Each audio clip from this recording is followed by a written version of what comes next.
Shri Ajay Kumar Srivastava, MD and CEO in universities bank के। श्रीवास्तव साहब नमस्कार, कार्यक्रम में स्वागत है। और ये मैं जो कह रहा था ना कि मैं सुबह से दो मैनेजमेंट से बातचीत कर रहा था, इसके पीछे एक कारण था सर।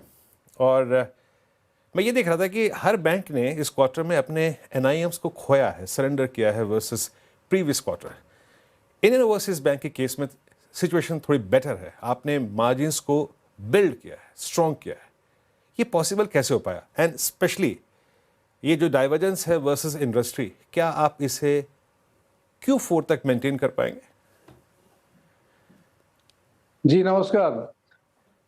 इसी क्वार्टर में नहीं, अगर आप पिछले क्वार्टर का भी देखेंगे, क्वार्टर 2 में भी, तो हमारा इंडियन ओवरसीज बैंक इकलौता बैंक था जिसका कि मार्जिन इंप्रूव हुआ था।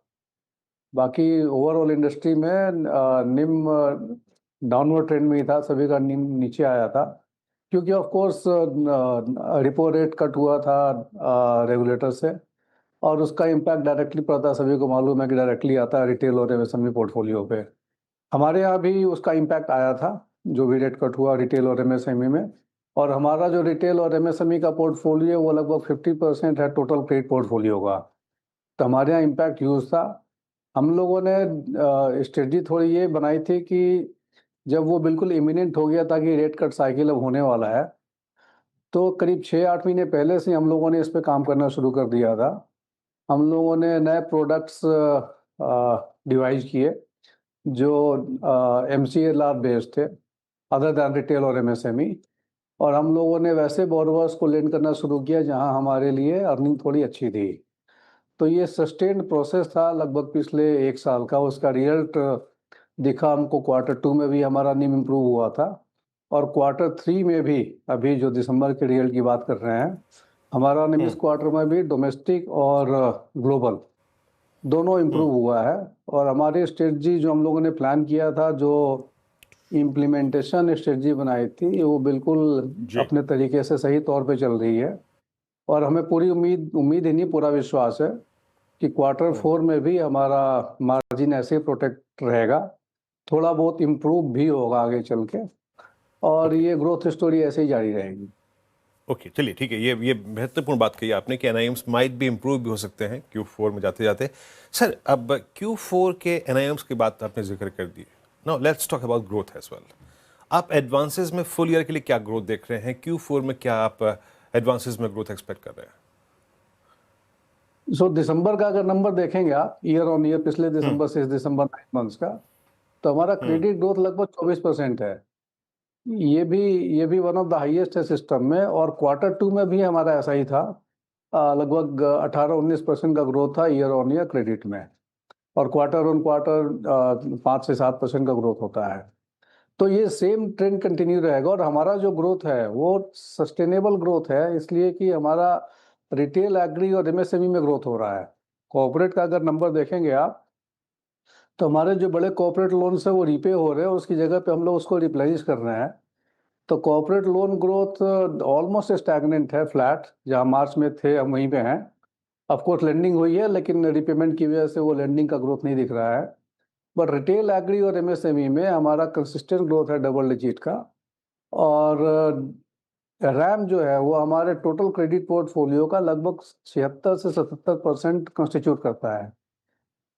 तो चूंकि रैम ग्रो हो रहा है अच्छे से रिटेल, एग्री और एमएसएमई तीनों सेक्टर्स में, तो हमारा टोटल जो क्रेडिट ग्रोथ है वो 24% के आसपास दिसंबर का है।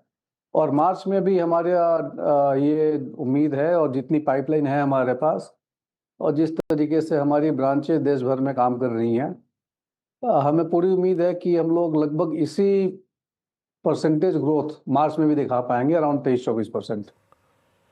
ओके, अच्छा सर, एक चीज़ बताइएगा कि डिपॉजिट ग्रोथ क्या देख रहे हैं आप फुल ईयर के लिए? Q4 में क्या देख रहे हैं आप? कॉस्ट ऑफ डिपॉजिट की डायरेक्शन क्या है? और एक और चीज़ सर, जब इक्विटी मार्केट्स बहुत अच्छा कर रहे थे ना, तो लोग अपने सेविंग फंड में से जितना भी पैसा होता था वो चूज कर, अगर आप देखें, वो जाता था इक्विटी मार्केट में। आपका कासा स्लाइटली इंप्रूव हुआ है, मैं इसलिए ये आपसे प्रश्न पूछा था। तो अभी क्या स्थिति है? आई मीन, क्या डिपॉजिट्स को मोबिलाइज करना आसान है? क्या कॉस्ट देख रहे हैं आप? फुल ईयर ग्रोथ क्या देख रहे हैं आप? नहीं, डिपॉजिट में चैलेंज है पिछले 2 साल से, और ये 2 साल से ज़्यादा मैं बोलूँगा चैलेंज है, सभी लोग फेस कर रहे हैं, और हम लोग भी एक्सेप्शन नहीं है, हमारे यहाँ भी ये चैलेंज है। लेकिन जो हार्टनिंग फैक्ट है वो ये है कि इस बार अगर दिसंबर में आप देखें, दिसंबर में ईयर ऑन ईयर, तो जो सा पोर्शन है कासा का, उसमें हमारी ग्रोथ डबल डिजिट में हुई है, 11% प्लस, और ये बहुत क्वार्टर्स के बाद हुआ है। और सिमिलरली अगर आप रिटेल टर्म डिपॉजिट देखें, जिसको कि नॉर्मली 3 करोड़ से कम के डिपॉजिट की बात करते हैं हम लोग, तो रिटेल टर्म डिपॉजिट में ईयर ऑन ईयर हमारा 16% का ग्रोथ हुआ है। ये ग्रोथ पिछले क्वार्टर्स में ग्रोथ होता था, लेकिन नॉट टू दिस एक्सटेंट। इतना ग्रोथ नहीं दिखता था जो कि हम लोगों ने दिसंबर क्वार्टर में देखा है। तो मुझे लगता है कि जो हम लोगों ने अपने स्ट्रेंथ पे जो हम लोगों ने काम करना शुरू किया है, उसका असर दिख रहा है।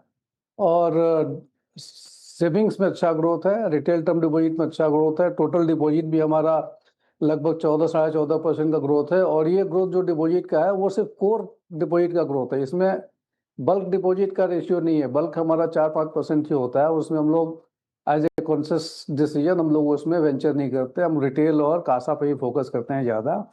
और हमारा टोटल डिपॉजिट पोर्टफोलियो का लगभग 95% ऑल अलोंग आप देखेंगे वो कासा और रिटेल टर्म डिपॉजिट ही होता है। तो हम लोग ये स्टेबल जो डिपॉजिट ग्रोथ है, इसमें हम फोकस कर रहे हैं, और इसमें हम लोगों को सफलता मिली है कि 11% प्लस एसबी और 16% प्लस रिटेल टर्म डिपॉजिट में। तो मुझे लगता है कि इस क्वार्टर में भी, Q4 में भी, हमारा डिपॉजिट ग्रोथ लगभग इसी लेवल पे मेंटेन रहेगा या थोड़ा इम्प्रूव हो सकता है आगे भी।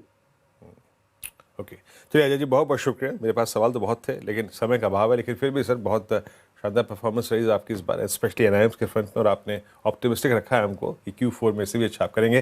Best of luck for the next quarter sir. बहुत बहुत शुक्रिया, आप इस कार्यक्रम में शामिल हुए, सभी मुद्दों पर बातचीत किया आपने, बहुत बहुत शुक्रिया।